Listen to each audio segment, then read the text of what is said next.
الرحمن الرحیم۔ السلام علیکم ناظرین، آپ کا میزبان علی حسین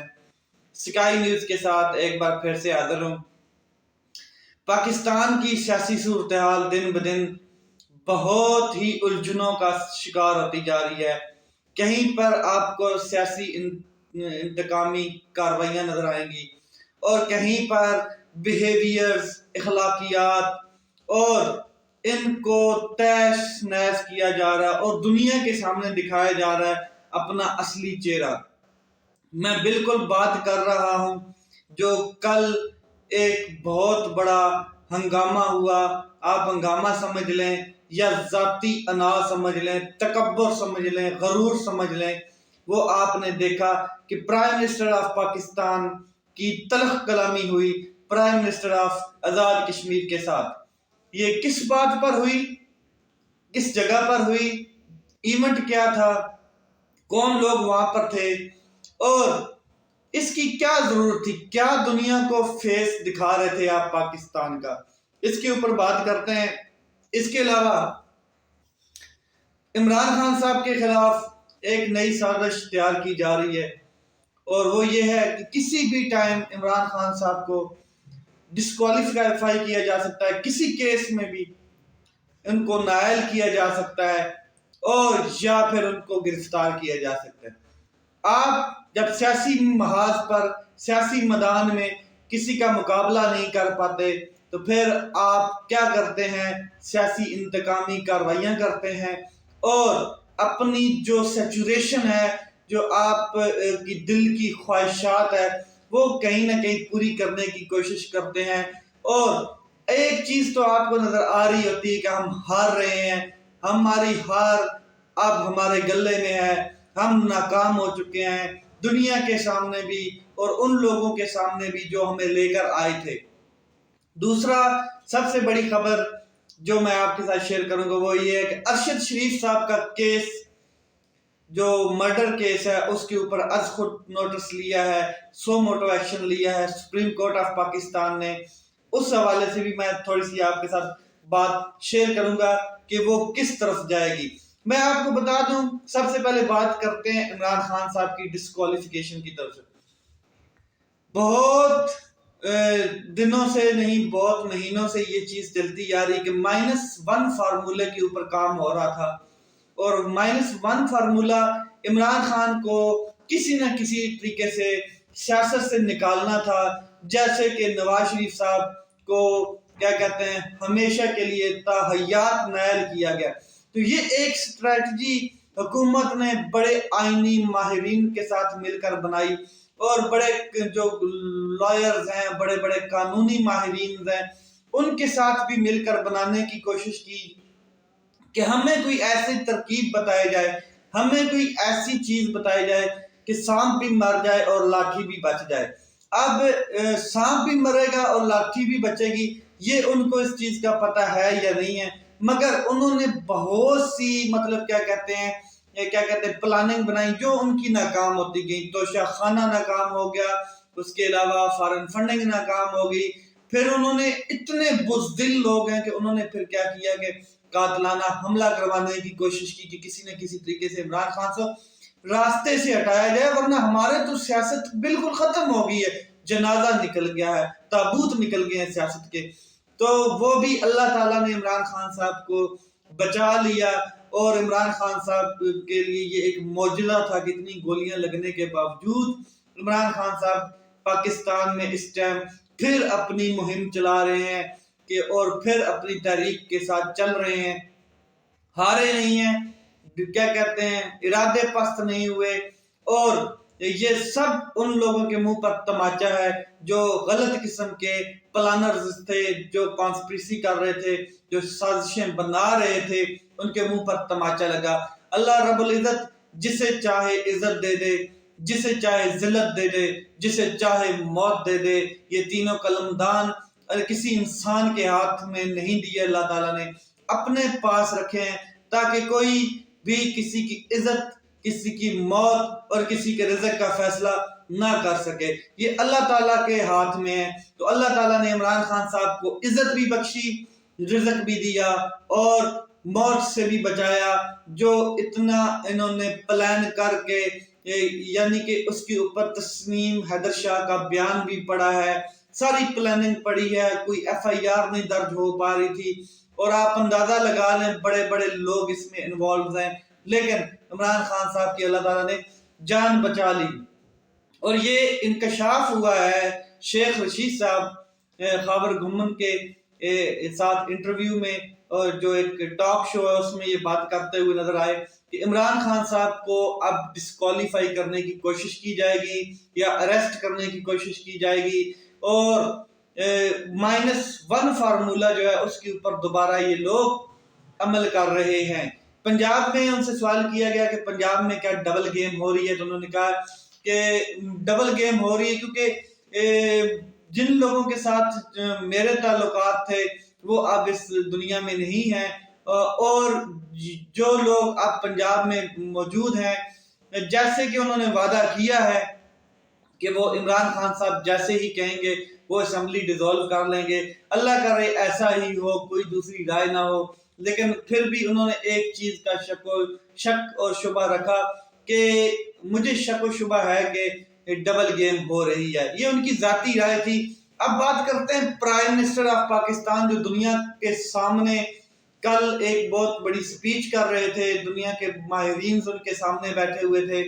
منگلا ڈیم کے کچھ پروجیکٹس کے اوپر ان کا کیا کہتے ہیں اناروگیشن ہو رہا تھا، افتتاح ہو رہا تھا، جہاں پر ایک سیمینار کے سامنے انہوں نے کیا کہتے ہیں تقریب کے سامنے انہوں نے خطاب کیا۔ خطاب کے دوران انہوں نے تمام وہ باتیں کی جو انہوں نے کرنی تھی، سوائے کشمیر کے اوپر بات کرنے کے، کیونکہ کشمیر کے اندر انہوں نے سیمینار کیا ہے، اور کشمیر کے اندر جو پرائم منسٹر آف کشمیر تھے ان کو انوائٹڈ بھی نہیں کیا ہوا تھا، لیکن وہ آئے، ایک اعلیٰ ظرفی کا انہوں نے ثبوت دیا، اور پھر آپ دیکھیں کہ جب ان کو لگا تو وہ اپنی جگہ پر کھڑے ہوئے، اور انہوں نے کہا، سردار تنویر الیاس جو ہیں انہوں نے کہا کہ بات کرنی چاہیے پرائم منسٹر آف پاکستان سے کہ آپ کشمیر کے اوپر بات کیوں نہیں کر رہے، آپ ان کی قربانیوں کے اوپر کیوں نہیں بات کر رہے، آپ ان کو بھی مطلب کہ سامنے رکھیں اور ان کے حوالے سے بھی کوئی بات کریں۔ تو یہ ان کا اکثر کہنے کا مقصد تھا، یا جو بھی بات وہ کرنا چاہ رہے تھے، جس کے اوپر ایک غرور اور تکبر سے بڑے شخص جو پرائم منسٹر آف پاکستان ہیں اور کیا کہتے ہیں سہولت کار جو لے کر آئے ان امپورٹنٹ لوگوں کو پاکستان کے اوپر، انہوں نے آگے سے ان کو ایسے اشارہ کیا کہ آپ بیٹھ جائیں، مجھے آپ سے کوئی بات نہیں کرنی، اور پھر ان کے جو سیکیورٹی گارڈز تھے، جو جیسی کوکو ایسی کوکو کے بچے، اسی قسم کے سیکیورٹی گارڈ بھی ظاہر ان کے ساتھ ہوں گے، جیسے شخص وہ خود ہیں غرور والے، تکبر والے، جو اللہ کو چیزیں یہ پسند نہیں ہیں، ان کی گردن میں اتفاق فاؤنڈری کا سڑیا رہتا ہے ہمیشہ، تو انہوں نے وہی وہاں پر ایک فیس دیا پاکستان کا کہ آپس میں تلخی کی، انہوں نے خاص کر کے جو تنویر الیاس صاحب ہیں آزاد کشمیر کے پرائم منسٹر، ان کے ساتھ انہوں نے بدتمیزی کی، جو ان کے سیکیورٹی گارڈ تھے انہوں نے بھی، تو یہ بڑی افسوسناک چیز تھی، دنیا کو ایک کیا چہرہ دکھایا گیا، اور خاص کر کے جو ہمارا ہمسایہ ملک ہے انڈیا، اس کو کیا بتایا گیا کہ کشمیر کا جو پرائم منسٹر ہے اس کے ساتھ پاکستان کے پرائم منسٹر نے مطلب کہ تلخی کی ہے اور اس کو بٹھا دی ہے، اسے بات تک نہیں کرنے دی، تو یہ بڑا غلط میسج گیا ہے پوری دنیا کو۔ وہاں پہ اور بھی دنیا سے انٹرنیشنلی آئے ہوئے ماہرین تھے، پروجیکٹ پر جو کام کر رہے تھے وہ لوگ بھی تھے، تو اگر 2 الفاظ آپ کشمیر کی قربانیوں کے اوپر کہہ دیتے تو آپ کی شان میں کون سی مطلب کہ فرق آنا تھا، لیکن نہیں، ایک اور چیز اس کے پیچھے ہے کہ جو پاکستان تحریک انصاف ہے اس کی حکومت ہے آزاد کشمیر میں، تو یہ کسی کو کیسے اچھی لگے گی کہ پاکستان تحریک انصاف کا نمائندہ کھڑا ہو کر پرائم منسٹر آف پاکستان کو، مسلم لیگ نون کے نمائندے کو یا پی ڈی ایم کے نمائندے کو وہ کہہ رہا ہو کہ سر آپ کشمیر کے اوپر بھی بات کریں، تو یہ ان کو ذرا ان کی کیا کہتے ہیں تکبر میں فرق آیا، یا مطلب کہ آپ کہہ لیں کہ ان کی شان میں فرق آیا، اس وجہ سے انہوں نے یہ معاملہ اتنا کھینچ دیا۔ اس کے بعد انہوں نے انتقامی کارروائی کیسے کی، رات گئے سینٹورس مال جو کیا کہتے ہیں سردار تنویر الیاس صاحب کا ہے جو آزاد کشمیر کے پرائم منسٹر ہیں، ان کی وہ ذاتی ملکیت ہے جو مطلب کہ وہ جو کیا کہتے ہیں ان کا پلازا ہے سینٹورس مال، اس کو سی ڈی اے نے کیا کہتے ہیں بند کر دیا، کلوز کر دیا کچھ ایلیگیشنز لگا کر، اور یہ سیاسی کارروائی کی گئی صرف ایک تلخی کے اوپر۔ آپ اندازہ لگا لیں کہ یہ عزت ہے ایک پرائم منسٹر کی، یہ وقار ہے ایک پرائم منسٹر کا، اور یہ ظرف ہے ایک پرائم منسٹر کا کہ اس کو اگر کسی نے کوئی سچی بات کہہ دی ہے یا اس کو کہا کہ یار آپ اس کے اوپر بھی تھوڑی سی بات کر لیں، تو اس کی گردن کا سڑیا ٹیڑھا ہونے کی بجائے پورا ہی مطلب کہ انتقامی کارروائی میں گھس گیا۔ تو آپ اندازہ لگا لیں کہ